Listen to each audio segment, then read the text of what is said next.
Okay, so we have completed important terms and some definitions related to genetics. So today's topic is starting with what are the reasons that why Mendel has selected pea plant for his experiments. So there are many reasons, so I have written some of them. The first main one is that pea plant, it has less number of chromosomes. A pea plant is having total 14 chromosomes, that means 7 pairs. Okay, so obviously 7 pair is having less number of genes on it. So if suppose he would have worked on human chromosomes, तो हो सकता है कि there would not have been any laws that he has given. So it's very easy to work on less number of chromosomes. So that was one of the main reason. Another one, that the life cycle of a pea plant is small, about 3 to 4 months. तो बहुत easily उसको अपने results पता चल जाएंगे. He has not to wait for a complete year कि whatever experiment he has done उसका final result क्या निकला. Okay, then pea plant that was easily available to him. जैसे मैंने बताया, he was among and just behind the monastery where he was working there was a garden having number of pea plants. Another main important point why he selected pea plant, because pea plant is producing pure breeds. Why? Because pea is a cleistogamous flower. I hope you remember cleistogamous means a flower which is closed flower. तो उसमें हमेशा क्या होगा, self pollination, pure autogamy. ठीक है, तो whatever characters are present in a particular pea plant, so definitely it is going to be passed on to the next generation and there will be no change in it. ठीक है, तो इसका मतलब उसके पास जो भी करेक्टर्स या traits उसके पास थे पी प्लांट के, so they were pure. Last main important reason for selecting pea plant is that he has worked on total 7 traits. ये हम कर चुके. तो टोटल जितनी उसने 7 ट्रेट्स ली थी, all the traits they were contrasting and they were easily observable. अब इसका क्या मतलब है कि suppose he has taken a trait like flower colour, so it's very easily observable because one colour was violet and one was white. ठीक है, तो जो भी कंट्रास्टिंग करेक्टर्स थे, ट्रेट्स थे, they were easily observable. Clear? So this was one of the main question. आपको 3 marks में भी या 2 मार्क्स में भी पूछा जा सकता है, that why Mendel he has selected pea plant. ठीक है, आगे कभी और जाके भी किसी पर्टिकुलर साइंटिस्ट और उसका रीज़न पूछा जाए that why he has selected this particular thing for his experiment, तो ये 2 पॉइंट्स हमेशा सेम रहते हैं कि जो भी उसने सिलेक्ट किया होगा किसी और साइंटिस्ट ने अपना काम करने के लिए, कोई भी मॉडल बोलते हैं उस चीज़ को जिस पे काम किया जाता है, तो ऑब्वियसली उसका लाइफ स्पैन छोटा होना चाहिए, इतना लंबा भी नहीं that he is working on something for a year और so and at the end he comes to know कि कुछ भी नहीं हुआ, it was useless. And the number of, and if we are typically talking about genetics, then obviously chromosome number बहुत important role play करता है. तो उस चीज़ का number of chromosomes should be also less. तो ध्यान रखना, ये 2 पॉइंट्स कॉमन रहेंगे, आगे भी आएंगे ये. Clear? In that case number of pairs and the life cycle timing that will differ. Okay, so today's main topic is monohybrid cross. इसकी डेफिनेशन हम ऑलरेडी कर चुके हैं. I am just giving you a recap of it, that monohybrid cross is a genetic cross in which we are crossing 2 plants which are differing in one character only. Okay, so we are crossing 2 plants and we are taking those 2 plants as parent plants. So we are crossing those 2 plants that differ in only one single character. For example, here I have taken the character as what it is height. ठीक है, and this height is having two traits. One is tall and second one is dwarf. ठीक है, अब किसी भी cross को बहुत easily आप इजी मेथड से भी बना सकते हो, बट स्टिल मैंने एक प्रॉपर फॉर्मेट आपको पूरा शो किया इधर. Reason being because when you are doing some numerical तो kindly follow this steps so that you can get full score in a numerical also. तो मोनोहाइब्रिड क्रॉस, यहाँ पर हम क्रॉस बना रहे हैं दो प्लांट्स के बीच में, and these plants we are considering them as male and female. So first of all on this side you will write down parent male female, बीच में उनका क्रॉस. ठीक है, then what is the phenotype? अब ये एक cross है जो एक जनरल क्रॉस है, आपको कुछ भी गिवन नहीं है. ठीक है, so first I'll tell you how to make a cross, then we'll discuss one or two numericals, so it will be easy for you. सबसे पहले write down parents male female. phenotype you understand ना, physically observable characters. अब क्योंकि हमने character क्या लिया हुआ है हाइट, तो करेक्टर क्या ऑब्जर्वेबल होगा, यहाँ तो प्लांट टॉल होगा, यहाँ ड्वार्फ होगा. ठीक है, so we are taking two contrast. तो here we are taking a tall and here we are taking dwarf. Tallness और ड्वार्फनेस क्या है, फिनोटाइप. ये सामने सामने लिखना है when you are drawing it in your notebooks. Clear. अब tall can be of two types if you remember, capital capital, capital small. तो जीनोटाइप मीन्स कैपिटल कैपिटल. ये जो मेल प्लांट है tall, it is a homozygous dominant type of tall. Clear. And we are crossing it with a dwarf and we know dwarf is recessive. और recessive यहाँ कब express करता है recessive, in the absence of dominant gene. This we have already run. तो उसका genotype क्या है, small T and small T. Clear. सबसे पहले पेरेंट्स, उनका फिनोटाइप क्या है, उस फिनोटाइप को कंट्रोल करने वाला जीनोटाइप क्या गिवन है आपको वो लिख दोगे. ठीक है. अब now this is a gene pair capital T which is controlling one character that is tallness. ठीक है. इसी तरीके से हमारे पास क्रोमोसोम्स की भी पेयर होती है, and we know that with the help of procedure of meiosis that chromosome pair is separating.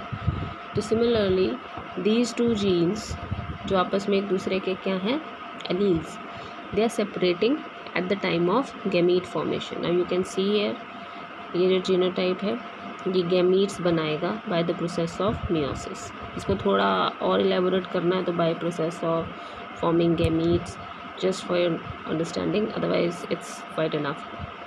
तो मियोसिस के थ्रू गैमीट्स बन जाएंगे, इस पेयर का सेपरेट होना. फाइन. तो ये पेयर सेपरेट हो गई एज कैपिटल टी, और ये पेयर भी सेपरेट हो जाएगा capital small and small T. यहाँ तक क्लियर हो गया. नाउ गैमीट्स क्यों बनाते हैं, gametes are formed for fertilization, right. So once gametes are formed, then these gametes they are going for the step of fertilization of gametes. और fertilization के बाद जो generation आएगी, that generation is known as F1 generation. Here F stands for filial. ठीक है. filial एक foreign language Latin word है that means son. next generation को बोलते हैं, son का ही नाम है दूसरा. 1 इसलिए क्योंकि ये पहली जनरेशन है. क्लियर. अब जब भी आप गैमीट फॉर्मेशन कराएंगे तो गैमीट फॉर्मेशन करने के बाद दिस गैमीट, अब जब भी गैमीट्स बनते हैं it's not defined that which gamete will fertilize with what particular gamete of the other parent. Clear. तो ये टी इसके साथ भी फर्टिलाइज कर सकता है और ये टी इसके साथ भी फर्टिलाइज कर सकता है. But the thing is that whatever T of this parent is fertilizing with the gamete of the other parent, result will be same. ठीक है. तो capital T from here, small t from here, the combination is capital and small t. Similarly this capital T and small t. ठीक है. तो actually gametes कितने type के बने, इसके गैमीट कितने टाइप के बने, 1 टाइप के, ठीक है। गैमीट बने कितने, 2, but how many types, 1 type, single type के। Similarly formation of gamete, the number of gametes are 2 but the type of gametes are is just 1। ये मैं इसलिए बता रही हूँ because this question you will get in your competition also, ठीक है। Then random mating हो जाएगी, random fusion of the gametes. तो टोटल जनरेशन में, नेक्स्ट जनरेशन में कितने इंडिविजुअल बनेंगे, इट विल बी 4। हम ठीक है, हम 2 ही बनाते हैं, बुक्स में 2 ही बने होते हैं। Why so, because all the 4 will be same. जैसे कि अगर यहीं पे मैं इसको ड्रॉ करना चाहूँ, suppose this T, it is, ये पहले टी इसके साथ क्रॉस कर रहा है, लेकिन अगर ये टी इसके साथ क्रॉस करेगा, so result will be same, capital T and small T. And similarly when this t is crossed with this one, result will be again capital T and small t. So number of members in F1 generation will be 4, but all of these 4 will be of same type. Clear यहाँ तक? So how we are going to analyze the result of F1 generation? ये चीज़ वैसे यहाँ लिखनी होती है, page छोटा था, आप साइड में भी लिख सकते हो, right. So result of F1 generation is that F1 generation ratio is 1. इस रेशो 1 का मतलब क्या है कि जितने भी इंडिविजुअल बने हैं in F1 generation, all of them are of same type, ठीक है। So what is the phenotype of the members of F1 generation? Capital T small T जुड़ के क्या बनाता है, it is tall. So phenotype is tall. What is the phenotypic ratio? It is again 1. All of them are tall. Then what is the genotypic ratio? Or you can say what is the genotype? सबका genotype भी तो same ही है, gene combination भी same ही है, capital small. So genotype is again 1. The ratio is again 1. But how you will explain? This is heterozygous dominant. Clear? Is it clear यहाँ तक? I know you have done this in class 10th, but इसको इतने sequence और detail में करने का एक ही reason है, so that you can attempt any type of numerical. Clear? बस इतना ही मेन है, इसी को रिपीट करते जाना है बाद में। Again I am repeating once again. Parents लिखेंगे, पेरेंट्स के जो भी फिनोटाइप हैं वो लिखेंगे। अगर आपको फिनोटाइप गिवन है, जैसे मैं आपको न्यूमेरिकल दूंगी, इफ़ इट्स गिवन तो you are bound to use only that phenotype only. But अगर ऐसे बोल दिया कि make a cross between two show a monohybrid cross, तो you are free to use anything, and best way is to use the extreme ones, 1 pure homozygous dominant and 1 recessive. तो these are the 2 genotypes, ठीक है। एक pure tall है और एक dwarf. By the meiosis it is forming gametes, then gametes are fusing, fertilizing to give F1 generation, and F1 generation is showing ratio 1 both phenotype wise as well as genotype wise. अब ये parent भी toll है और इसकी generation भी toll है, but what is the difference? That this parent is a homozygous dominant and the F1 generation is heterozygous dominant. Clear up to this? Now the second step. अब यहीं पर तो रुक नहीं जाएंगे, ऑब्वियसली दीज प्लांट्स, ये जो भी पी प्लांट बनेंगे, दे विल फर्दर कंटिन्यू, ठीक है। So next is how to produce F2 generation, how to get F2 generation. For getting F2 generation we just do one simple step, that is selfing of F1, and let me tell you this thing is possible only in plants. Selfing of F1 का मतलब क्या है कि जो F1 generation के members हैं उनके ही बीच में ब्रीडिंग हो जाए तो, ठीक है, क्लियर। सो देयर आर 4, तो we can take any 2 as the next, male and female. तो suppose we are taking these 2। अब उसी फॉर्मेट पे F2 जनरेशन बनाना है। Again parents male female. Now phenotype is this, capital small, capital small. So phenotype both of them are tall, genotype both are heterozygous dominant, So by the process of meiosis, again they will undergo meiosis to form gametes. Now number of gametes are again 2 from each parent. But how this is different from the upper one? In this case, number of gametes are 2, but type of gamete is also 2. So there are 2 types of gametes and number is 2, but here number is 2 but type is same. ठीक है, ये छोटे छोटे differences हैं that will fetch you marks if you are very clear with these aspects. Okay, gametes बन गए. What is the next step? Fertilization of gametes to form F2 generation. हम यहाँ पर भी क्रॉसिंग कर सकते हैं, no problem, but just to be more accurate and just to have the quick analysis of the result, we draw these gametes in a square. ठीक है, and this square is known as Punnett square, double N. This was made by a scientist R.C. Punnett, तो उसी के नाम के according इसको रखा हुआ है Punnett square. So how you are going to make this? A square doesn't mean कि it should be of square shape only, but we try कि it should be of a square shape. तो you will draw a square. ठीक है, उसको कितने numbers, 2 parent हैं तो यहाँ पर लाइन लगा देंगे. इसका भी एक रूल है, जनरली इसको ज़्यादा ध्यान नहीं दिया जाता. It should not be like this. ठीक है, ये लाइन ऐसे ही लगेगी, बहुत ज़्यादा इस पर फोकस नहीं करते. यहाँ आप मेल लिख दो, फीमेल लिख दो, या इधर मेल या इधर फीमेल लिख दो, that doesn't makes a difference. तो ये मेल लिख दिया, ये फीमेल लिख दिया, तो दिस मीन्स ये लाइन अब किसकी है, मेल साइड की, और ये फीमेल साइड की. ठीक है, so we know male is having 2 gametes, 1 capital 1 small d, वो दोनों यहाँ लिख दिए.